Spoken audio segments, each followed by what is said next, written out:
పొంగనూరు నియోజకవర్గం సోమల మండలం కమ్మపల్లి గ్రామంలో శ్రీ లక్ష్మీ వెంకటేశ్వర స్వామి దేవస్థానంలో వార్షిక బ్రహ్మోత్సవాలు ఘనంగా నిర్వహించారు.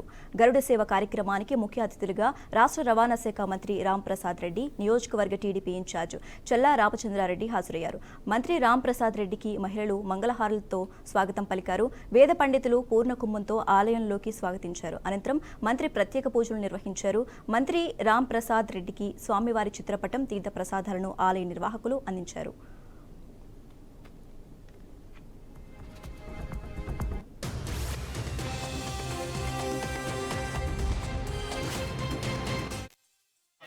సంతోషంగా ఉందంటే నరకాసుర వధ అయిపోయిన తర్వాత అయిపోయిందన్నయ్య దీపావళి ఎలా చేసుకుంటున్నారో ఈ 35 రోజుల నుంచి పొంగనూరు నియోజకవర్గానికి పట్టిన పీడ వదిలేయిందని ఈ కార్యక్రమంలో అందరినీ చూస్తా అంటే తెలుస్తా ఉంది. రాబోయే కాలంలో సువర్ణ యుగం మనకు, ఎందుకంటే తెలుగుదేశం పార్టీ అత్యధిక మెజార్టీతో ఈరోజు రాష్ట్రంలో ప్రభుత్వం ఏర్పాటు చేయడం జరిగింది.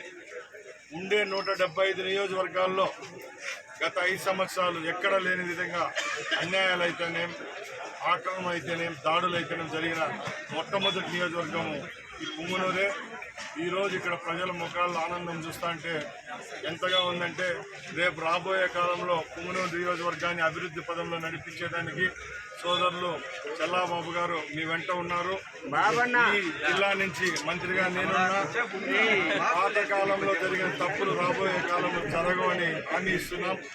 ఏ కార్యకర్తలపై దాడి చేశారో, ఏ రైతులు భూములు లాక్కున్నారో, ఏ వ్యాపారస్తుల దగ్గర డబ్బు గుంజుకున్నారో అవన్నీ వడ్డీతో సహా రాబట్టేదానికి